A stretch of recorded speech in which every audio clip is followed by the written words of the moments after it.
بسم الله الرحمن الرحيم. اللهم صل وسلم على سيدنا محمد. عاملين ايه يا حبايبي؟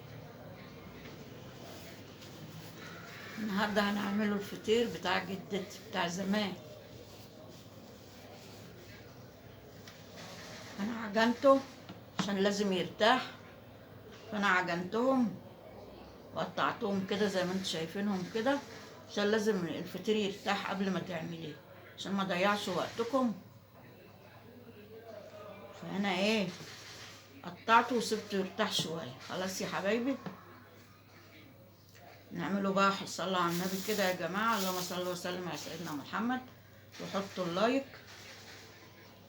تعالوا بقى نبططوه مع بعضينا ونشوفوا الفطير بتاع زمان بتاع جدتنا، لما كنا بنروحوا عند جدتي تبقى قاعده كده على الكنبه تعمل لنا بقى فطيرتين كده واحنا قاعدين صغيرين كده على السبرتايه، وهي قاعده تقعد تعمل لنا الشاي، تعمل لنا الفطير، حاجات بسيطه خالص، وهي قاعده فطاير صغيره كده. عشان كنا بنروحوا واحنا معانا الاولاد عيالنا الصغيرين، كنا بنروحوا بقى والاطفال معانا، كانت تقعد تعمل لنا فطير صغير كده. بس يا حبايبي، دي سمنه وزيت، جيبي السمنه تسيحيها وحبه زيت وتحطيهم، حطي معلقه دقيق عليه. كانوا بيحطوا كده معلقه دقيق على السمنه والزيت، حطي كده معلقه دقيق على السمنه والزيت كده. ليه؟ تقولك عشان يورق على السمنه والزيت كده، يحطوا معلقه دقيق عشان يورق. خلاص يا حبايبي كده. كانش فيه فرش ولا حاجه زي كده، كانوا بيعملوا بايديهم، يحطوا السمنه بايديهم، وكانوا يبططوا بايديهم، يحطوا السمنه كده بايديهم ويبططوا. مكانش فيه فرش ولا كان فيه حاجه، كانت ترقرقها كده وتهويها كده صغننه كده كده. وشايفين العجينه؟ انتوا كلكم بتعرفوا تعملوا العجينه، هو دقيق وميه بس، حبه ملح صغيرين وخلاص. انتوا كلكم بتعرفوا تعملوا العجينه، بس اعملوا العجينه قدامكم عشان ما اضيعش وقتكم. خلاص يا حبايبي، اعمل لكم بثلاث طرق، والطريقه اللي تعجبكم يبقوا ايه اعملوها. لازم تعوز سمنه كده،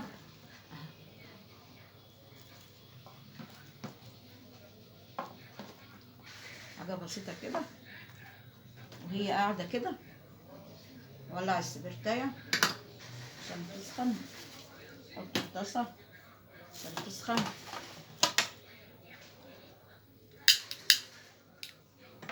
تعمل كل حاجه وهي قاعده كده على الكنبه، السبرتايه جنبها.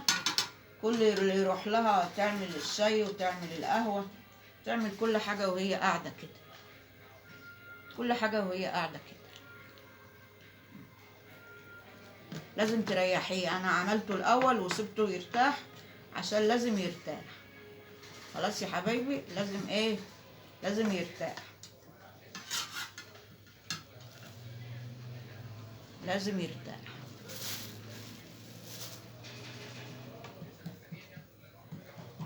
اما بيبقى مرتاح العجينه بيتبطط معاك ايه، ما يشدش، يتبطط معاك كويس. تاني كده بالفرشه تفردي.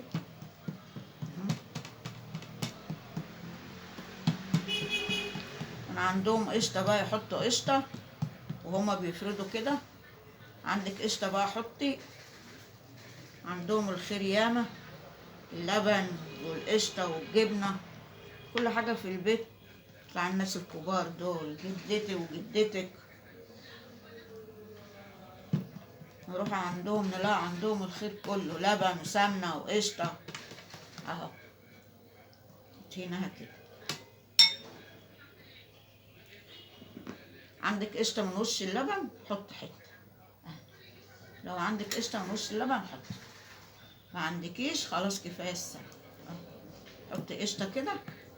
كانوا بيحطوا الخير، كان عندهم ياما طبقي كده وتعوصي، لازم تعوصي كده سمنة عشان تبقى مورقة معاك. معلقة الدقيق اللي بتحطها في السمنة دي والزيت دي بتخلي الايه العجينة تورق. دي بقى ايه انا هنحط في قلبها دي عشان ما اطولش عليكم الفيديو. خلاص اهي دي عملناها اتنين اهي.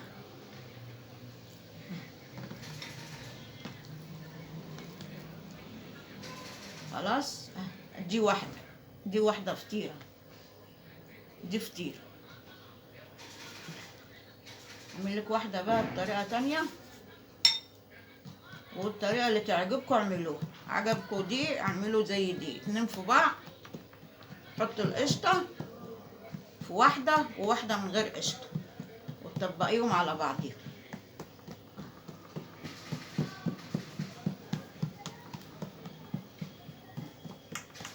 شايفين سهل خالص، كل ما تريحيه يبقى سهل معاك. والحروف دي اهم حاجة تخليها ايه رقيقة، اهم حاجة الحروف تبقى كده رقيقة كده اهو. شدي كده تهويه، تتقطع منك مش مهم.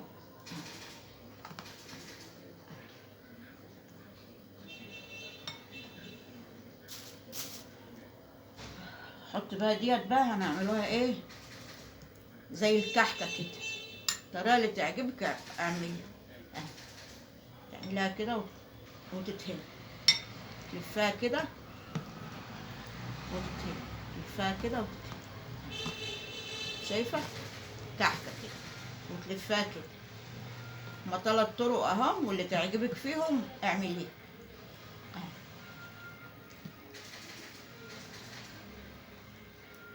واحدة مدورة وواحدة ايه كحكة كده، وواحدة مربعة وواحدة زي الكحكة كده مدورة.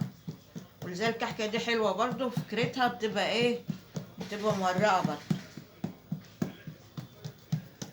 دي بقى الطريقة بتاعتنا بقى العادية اللي احنا ايه بنعملوه، الطريقة العادية خالص اللي احنا بنعملوه. مش لازم يبقى كبير، خليه كده صغيرة عشان الأطفال ما يقطعوش ويرموا. اعملي كده ايه، حط قشطة، لو ما عندكيش خلاص عندك قشطة من نص اللبن حط.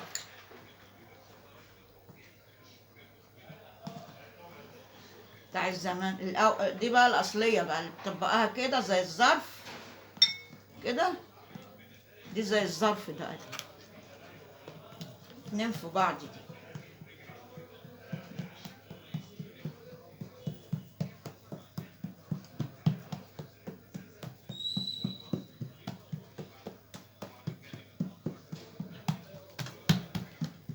دي بقت ايه اللي هي الطريقة القديمة خالص بقى بتاعتنا بقى دي، اللي هي بتعملها زي الظرف دي. دي اللي تحت دي مش هتحط فيها قشطة، حط الاتنين كده في بعض تعملها كده مدورة اهي. سيبوهم يرتاحوا برضو نص ساعة. واحدة مدورة اهي، ودي زي الكحكة كده تبقى برضو مورقة وحلوة، ودي مربعة زي بتاعة الفطاطر اللي بتشتريها من بره. خلاص هتسيبوهم يرتاحوا شوية، لازم يرتاحوا، ما ينفعش يتخبز كده على طول، لازم يرتاح، لازم يرتاح. انا بقى عشان ما اطولش عليكم الفيديو عامله ايه زيهم 3 زيهم، انا هسيبه بقى يرتاح. دول بقى انا عاملاهم زيهم بالظبط. دي المربعه اهي ارتاحت اهي وبقت حلوه. حطوا بقى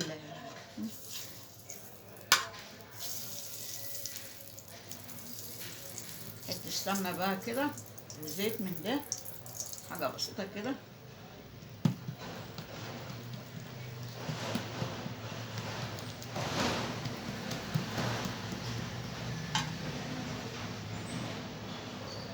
وتحطي بقى في الطاسه كل حاجه كانت تعملها لنا كده وهي قاعده على الكنبه على السبرتايه دي. حد رايح لها تعمل الفطيرتين تحط بقى حتة جبنة قديمة، تحط حبة عسل.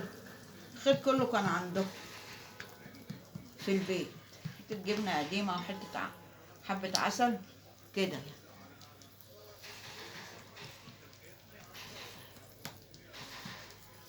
كل ما يرتاح الفطير معاكي يبقى كويس.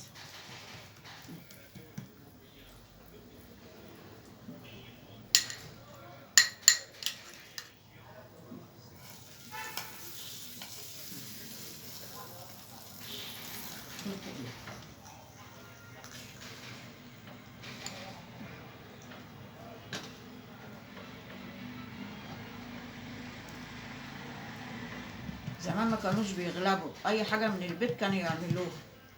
ده شوية دقيق تعملهم قرصتين، تعمل كحك، تعمل شوية قراقيش للأولاد والأطفال. الحاجات البسيطة دي كان بيوتهم بيوت خير.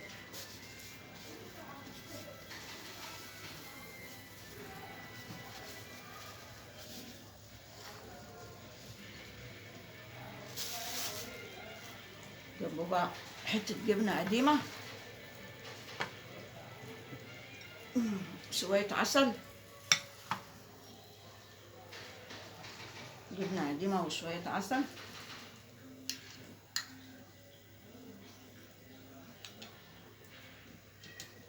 قلبي بقى كل شوية تقلبي، تاخد وش من هنا ووش من هنا.